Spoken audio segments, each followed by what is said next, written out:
After traveling to Japan to try to locate Quentin Covington's new secret compound, Kevin and his team, including tech whiz Zara and the twins Yuki and Hiro, engaged with a local contact, Takeshi, in the hope of getting information about where the team could find Quentin's son and new Lieutenant Q. But Takeshi, who had a non-functioning robotic arm after losing his real arm for revealing secrets in the past, was hesitant to tell Kevin anything. Kevin made a deal. He would fix Takeshi's broken robotic arm for the information they needed. Takeshi agreed, and with that, Kevin and the team set off for Nara to get the poultice ingredient Kevin needed to fulfill his end of the bargain. Kevin sat on the bullet train whipping from Tokyo to Nara. The twins, Yuki and Hiro, sat across from him. Zara paced nearby, killing time by reading a travel brochure. Nara is known for its vast deer park, a place where deer roam freely among the tourists. The deer are considered sacred, messengers of the gods. Kevin nodded agreeably. A place where they go out of their way to treat their animal friends with respect. That's always nice to hear. Hopefully we'll be able to find what we're looking for.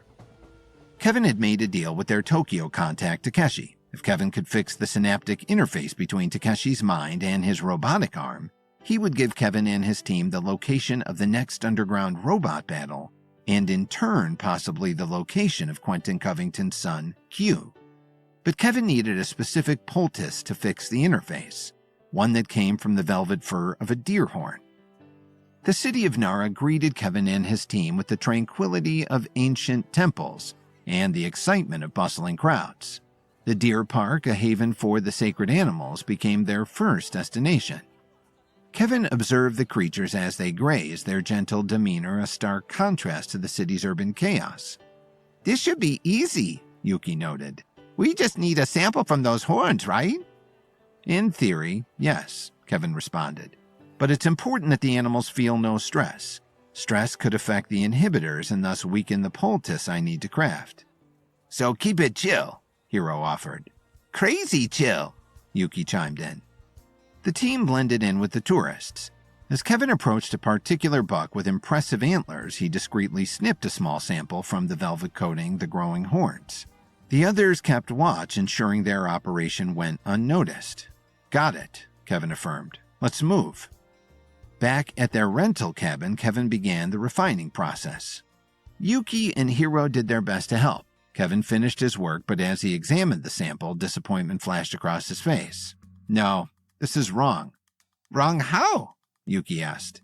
"Yeah, what's the problem, boss?" Hiro chimed in.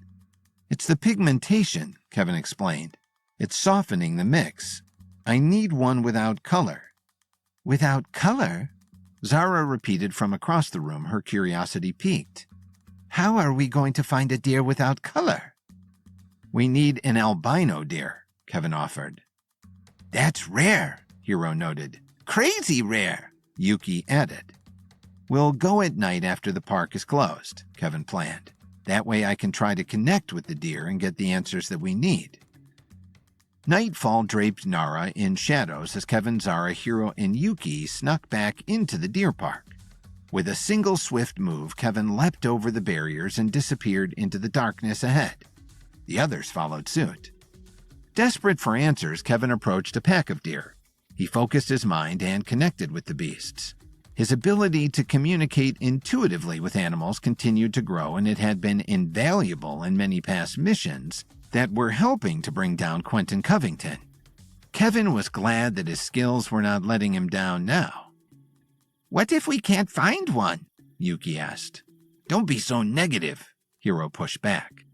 Zara watched as the animals began to surround Kevin, moving closer and closer to him. "Spectacular," Zara whispered to herself. Kevin finished convening with the deer and stepped back over to his team. "What did you find out?" Hiro asked. "Were they helpful?" Yuki prodded. Kevin nodded in affirmation. "There is an albino, but it's not anywhere near the park. Its family was killed, and its strange appearance scared the tourists. The last anyone saw the poor creature was way up on Mount Fuji. He lives in a cave there alone. At least he did." "So we don't even know if this albino deer is still alive," Yuki complained. "And we gotta climb Mount Fuji just to find out?" Hiro added. Kevin smiled. That's right. Let's go. The biting wind howled through the icy crevices of Mount Fuji, whipping through the team's layered clothing. Kevin squinted against the relentless assault, his gaze fixed on the distant, snow-covered summit. The mission had taken an unexpected turn, thrusting them into the unforgiving heart of Japan's iconic peak.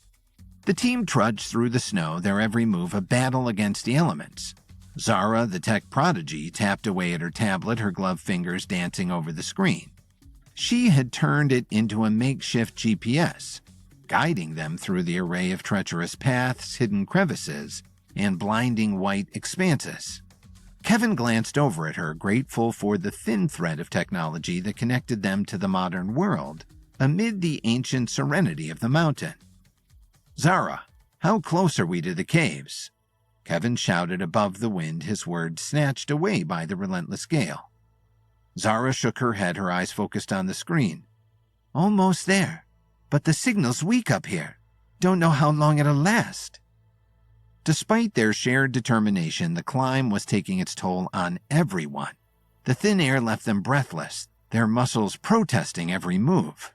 As they ascended, the landscape transformed into a frozen dreamscape. The team halted as Zara held up her tablet, her eyes narrowing. "There! The caves are just over there." Kevin scanned the horizon, his eyes scanning the landscape for any sign of movement. There, on the edge of his vision, a flash of white moved.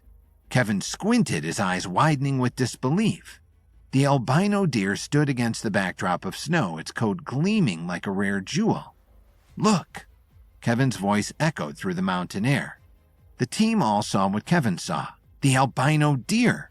They converged on the location, their exhaustion momentarily forgotten. There before them was the elusive creature they had risked life and limb to find. The team approached carefully and cautiously, not wanting to scare the creature. The albino seemed haggard and scared. It had lived alone along the mountain, and its fear was matched only by its loneliness. Hiro's eyes went wide at the rare sight. "This is awesome! We found one!" "We're unstoppable!" Yuki shouted. The momentary triumph was short-lived. The mountain stirred. A distant rumble vibrated through the frozen ground, and the team exchanged uneasy glances. "What is that?" Hiro's voice wavered. Kevin's eyes widened as he scanned the surroundings. The once serene mountain now seemed to awaken, threatening to unleash its wrath. "We need to get out of here. Now!" "Why? What's happening?" Zara cried out. Kevin pointed up toward the mountain peak. "Avalanche!" The albino deer, sensing the impending danger, darted away into the snow-covered wilderness. Kevin turned to Zara. "Get Hiro and Yuki clear of danger. I'm going after the albino." Zara and the twin scrambled downhill, their boots sinking into the soft powder with each hurried step. The rumble grew louder, and a cloud of snow billowed from the mountain's peak. The avalanche descended like an unstoppable force of nature, a wall of white obliterating everything in its path. Zara and the twins raced against time, their breasts labored, muscles burning. Zara's tablet lay forgotten in the snow as they navigated the treacherous descent. Yuki stumbled, but Hiro grabbed his arm, steadying him.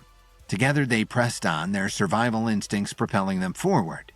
The team reached a narrow outcrop just as the avalanche crashed below, the sound of a thunderous symphony of destruction. They were safe. The twins shared a look. "We're clear," Hiro stated. "We're lucky," Yuki added. "But what about Kevin?" Zara wondered aloud as she looked back up at the path they had just descended, now completely covered in thick snow. On the other side of the mountain, a wave of snow was crashing down on Kevin and the albino deer. The albino had been terrified, and at the last possible moment, Kevin grabbed hold of the beast and pulled it behind a massive boulder, shielding them from the onslaught of snow and debris. The air became thick with a blinding, swirling whiteness, and the world seemed to vanish around them. When the avalanche finally subsided, Kevin and the albino emerged from their makeshift sanctuary, their bodies battered but miraculously intact. The landscape had transformed once more, the mountain's face scarred by the remnants of the avalanche. Silence followed as Kevin turned to the albino with a warm smile. We made it." In a flash, the albino bolted, still terrified, darting across the snowy landscape and disappearing into the now even thicker whiteness ahead. Kevin sighed. "We're not down yet." He headed off in pursuit, fully understanding that the deer had been through a traumatic event, and Kevin would have to find the terrified beast and calm her before he could get the sample he so desperately needed from her antlers.